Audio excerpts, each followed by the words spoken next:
My name is Anna, and I live in a small blue house on Maple Street in New York. The porch sags just a little when you step on the left side, but it is mine. I worked for years to make the down payment, and every month I send $1,300 to the bank to keep it. It isn't a mansion or anything grand, but it is solid. There's a maple tree out front that drops bright gold leaves in the fall, and in the summer, the windows glow soft in the long light. Inside, I keep a glass jar on the counter for bills, ones, fives, sometimes tens, and if I'm lucky, a 20. Coins tumble in too, and I love the sound they make when I pour them in, like small music that belongs to me alone. That jar has helped me buy groceries when things felt tight, and I trust it more than any credit card. I tell you this because it is the heart of who I am: practical, steady, grounded. My life has always been about building things piece by piece. That morning, on my wedding day, I believed I had built something new: love, a future, a partner to share it all with. I believed Colin was part of that picture. Colin was not like me. He was born into wealth, the kind that whispers through dinner parties and shows up on trust fund statements.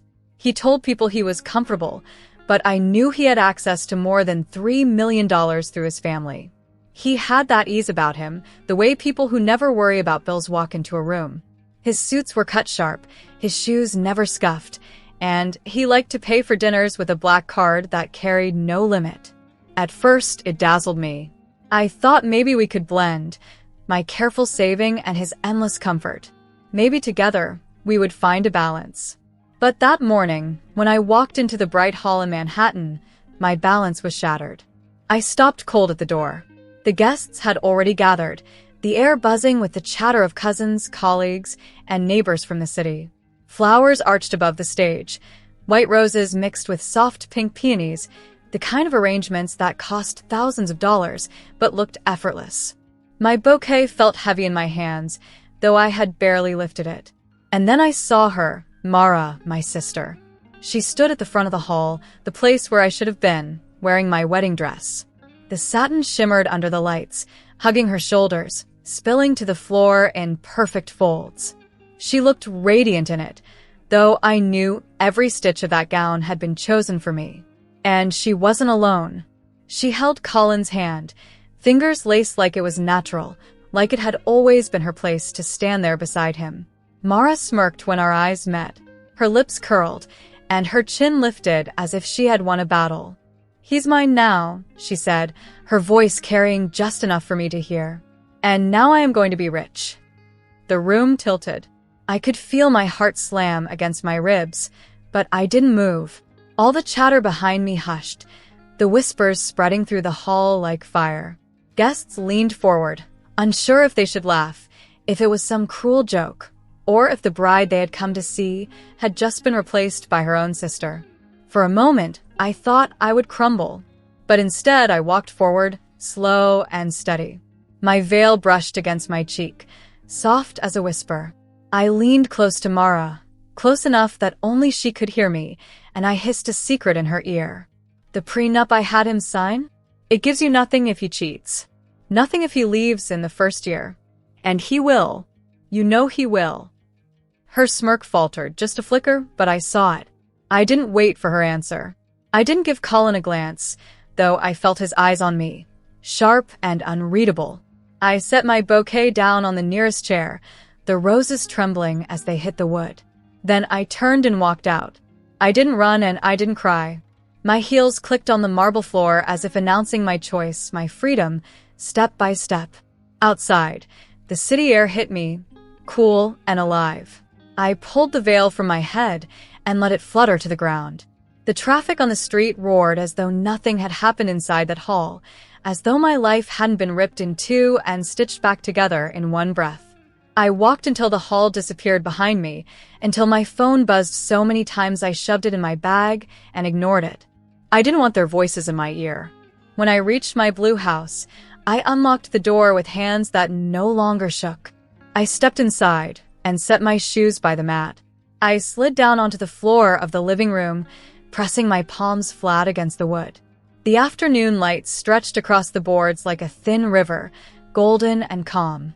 My phone kept buzzing and buzzing on the counter, but I let it. Behind me, The fridge hummed its steady tune. Around me was everything I had worked for. Walls painted with my choices, shelves filled with books I loved, the jar of bills and coins standing firm on the counter. I closed my eyes and breathed. That was my life. Simple, clear, mine. My job in Brooklyn, where I typed reports and balanced numbers until my head hurt, but I left each day with my own paycheck. My blue house on Maple Street, imperfect but steady. My name on the deed, my fingerprints on every door. It wasn't a grand wedding or a promise of riches, but it was something real. And as I sat there, I knew it was enough. I want you to understand this. Betrayal has a sound. It is the silence of a room when people don't know where to look. It is the thud of your own heart when you realize the person you trusted has chosen someone else. But truth has a sound too. It is the hiss of a secret whispered in just the right ear. It is the quiet hum of a fridge in a home that belongs to you, no one else.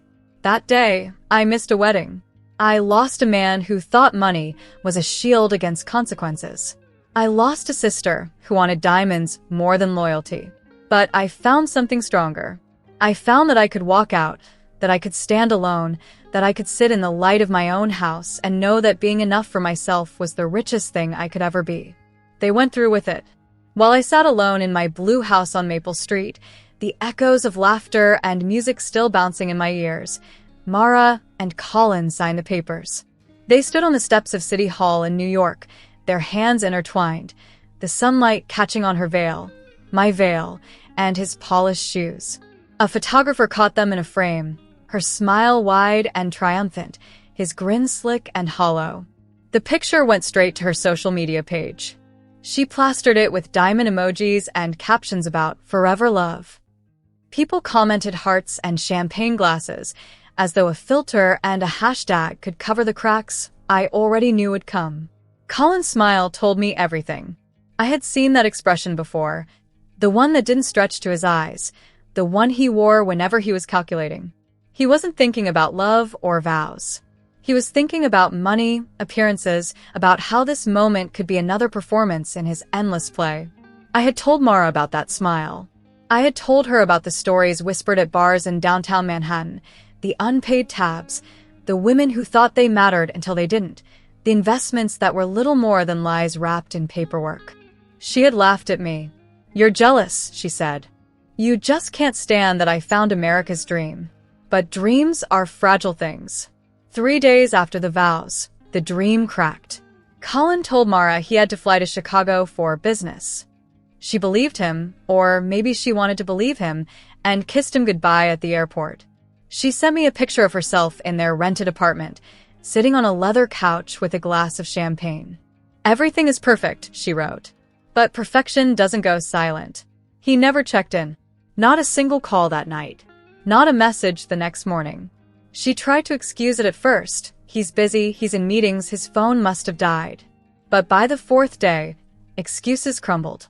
On their joint credit card, a charge appeared, $9,400 at a private club in Boston.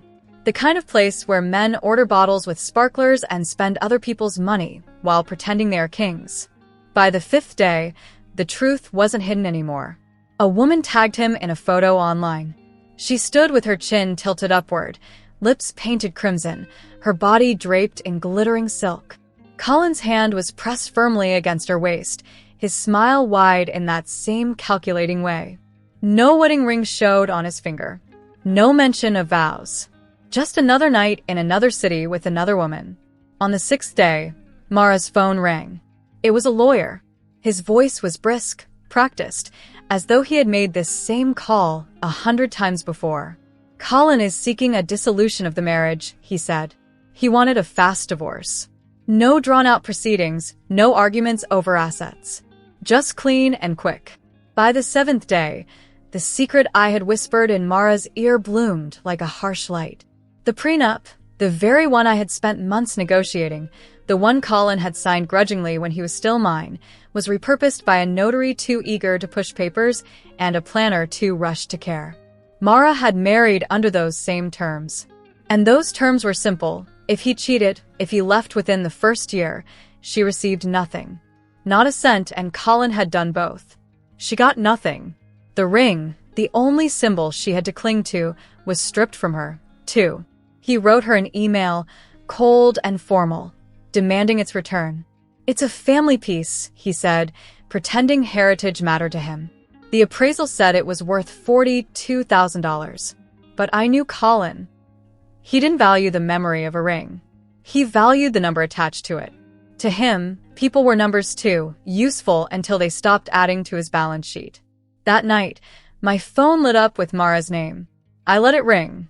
I couldn't bear to hear her voice, not yet. But she left a voicemail, her words thin, desperate, pouring too fast as though racing against a clock. "This won't happen to me," she said. "I won't be the one left. You'll see. I'll make this work. I won't be humiliated. This won't happen to me." But it had. I listened once, then set the phone face down on the table. Outside, the city hummed. Inside, my house felt steady, the walls quiet and strong. I knew humiliation wasn't the worst of it. The worst was realizing you had chosen it, that you had been warned and still walked straight into the fire. Mara wanted to rewrite her reality, but the ink was already dry. I thought back to when we were girls, when we played in the yard of our childhood home in upstate New York. Mara always wanted to be the princess, the one rescued, the one adored. I was fine being the guard, the one holding the walls, the one who made sure no dragons crossed the line.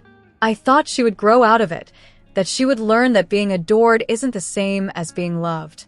But standing in my house, listening to her frantic words, I realized she never had. She had wanted Colin because he sparkled, because he walked into rooms like a promise of riches, because she thought if she tied herself to him, she would rise too. But you can't build a life on borrowed shine. It always fades. The days after their vows told the truth I had carried all along.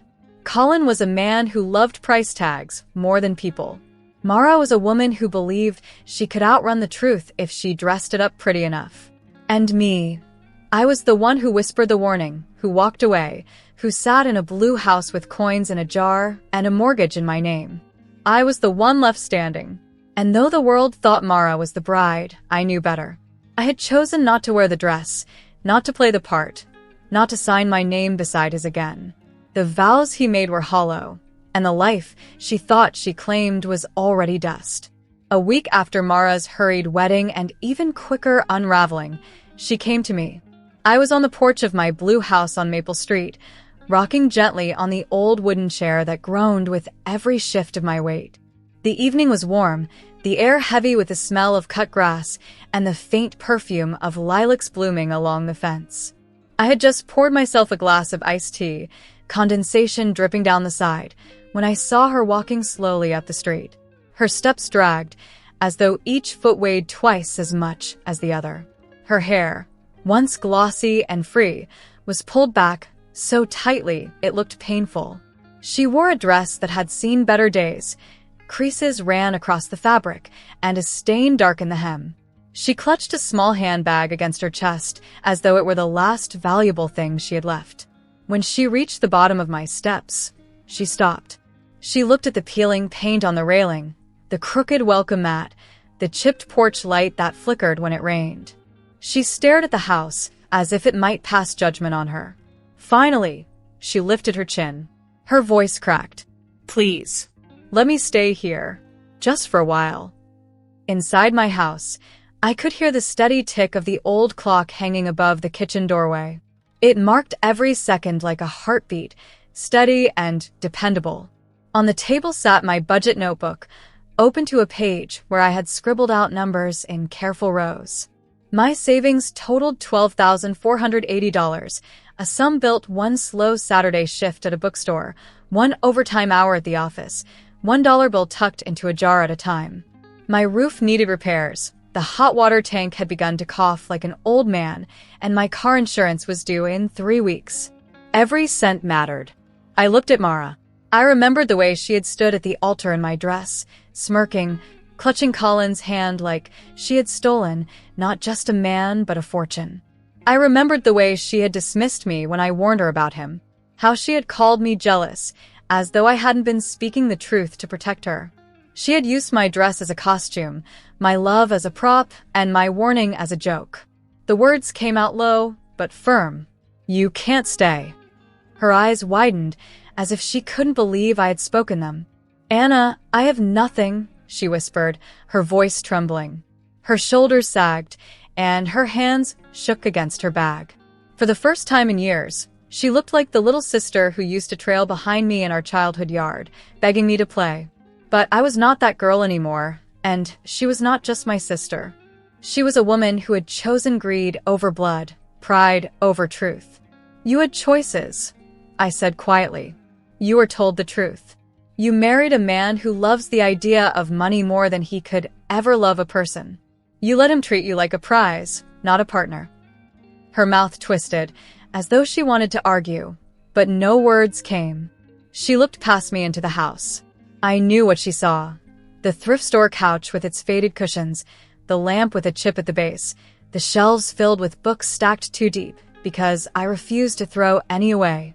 And she saw the framed map on the wall, labeled boldly, America. That map was a gift from Nora, my dearest friend, who had moved to Europe years ago. She had sent it folded in a card, with a silly note that read, "Remember where you are, and come visit me when you can."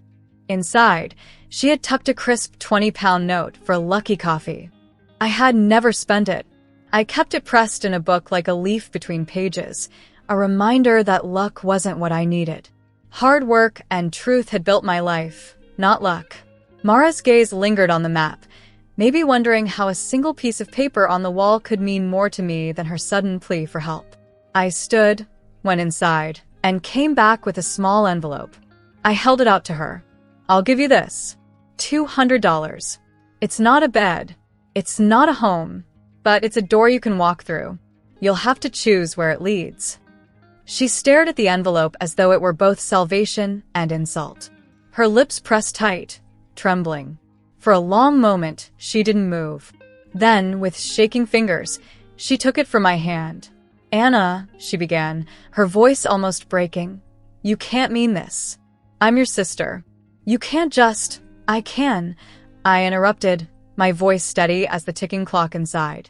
"And I am. You made your choices. I won't let your storm blow through my house." She waited for me to change my mind. She waited for me to break, to invite her in, to rescue her from the consequences she had chosen. I didn't. My jaw stayed tight, my eyes unflinching. At last, she turned. Her shoulders hunched forward, her steps heavy on the sidewalk as she walked away. She didn't look back. The envelope hung in her hand, small and fragile, like the last thread of connection between us. I sat back on my porch chair, my iced tea still sweating on the table beside me. The evening settled around me, warm and thick, the lilacs sweet in the air. The clock inside ticked on, steady as always. I had told her the truth before the wedding, and I had told her the truth again now. She didn't want it then, and she didn't want it now. But truth doesn't bend just because we wish it would. She had chosen Colin. She had chosen the shimmer of wealth over the solidity of love. And when it all fell apart, she wanted to fall back on me. But I had carried her weight before. This time, I let her carry her own. The porch creaked beneath me, the sky shifted to deep indigo, and the street grew quiet. I lifted my glass of tea, cool against my palm, and took a slow sip. My house, my rules, my peace. She had walked away, and I had let her. For the first time in weeks, I breathed deep and easy. Spring came late that year. The cold clung to the sidewalks of New York long after March had packed its calendar away, and the trees stood bare like stubborn old men refusing to move on. But by May, the lilac by the fence finally bloomed. Its purple blossoms stretched toward the sunlight, a reminder that even after seasons of silence, beauty insists on returning. I would sit on my porch in the evenings with a glass of iced tea and breathe it in, letting its sweetness fill the quiet spaces inside me. The porch itself had been groaning under my weight for months, the boards soft from years of rain. My neighbor Daniel, a man with silver hair and hands hardened from years of carpentry, noticed me testing each step before walking fully onto it. One Saturday morning, he leaned over the fence and said, "I'll fix that porch for you, Anna, $150 and 2 cups of coffee." He smiled, knowing I'd never let him go unpaid for honest work. I handed him $200 when he was done, the bills folded crisp and neat. His hands had done what mine couldn't, and that deserved more than the asking price. Life settled into a rhythm after that. On Sundays, I walked to the corner store, bought a carton of milk, and checked the bulletin board for odd jobs, dog walking, tutoring, yard work. I didn't need the extra income badly, but I liked knowing my hands could do more than type reports in an office. I liked how my life fit in my hands, small, steady, earned. There is a kind of holiness in folding clean laundry, in sweeping the porch Daniel had repaired, in placing another dollar bill into the jar on my counter and hearing it whisper against the others. And yet, sometimes, when the night was too still, my mind wandered. I thought of Colin moving from city to city, slipping into rooms with no windows, rooms filled with soft leather chairs and dim lights. I could picture him pouring drinks he never paid for, laughing too loud, flashing his black card like a trick, spending other people's dollars as though the pile would never run dry. Other times, I thought of Mara. I wondered if she was finally learning how to be alone, the way I had learned it years before, when silence felt like a punishment. Loneliness teaches sharp lessons, lessons no one volunteers to take. I did not wish her pain, not really. I wished her truth. Truth is hard, but it speaks clean. It doesn't rot or fade. If she found it, she might finally stand on her own 2 feet, even if it took years. One evening, as the lilacs pressed their perfume into the air, I pulled an old book from the shelf. Tucked between its pages was the crisp 20-pound note Nora had sent me years ago from Europe, folded neatly with a silly postcard. I smoothed the paper between my fingers.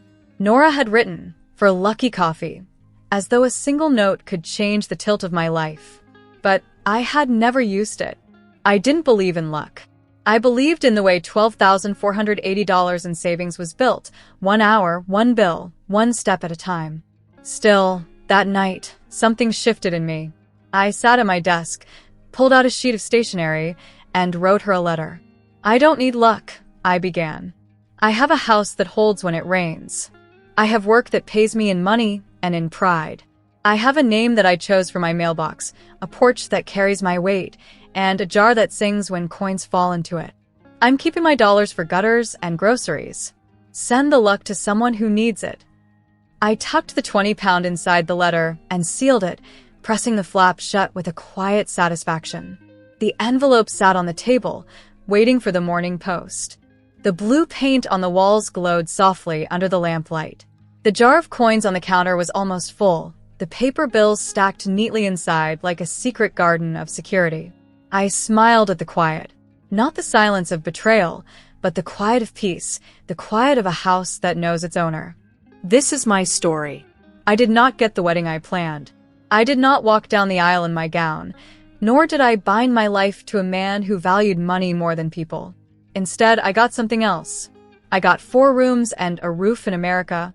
I got a life paid for 1 bill at a time, a porch that doesn't break under me, and a map on the wall that reminds me where I am.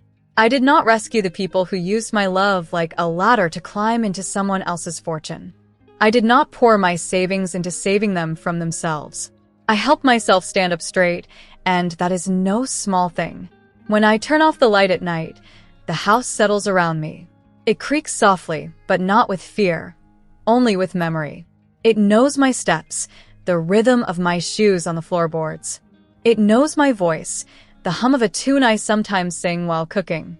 It knows I chose it, this house, this life, this truth. And I chose myself. That is worth more than any ring.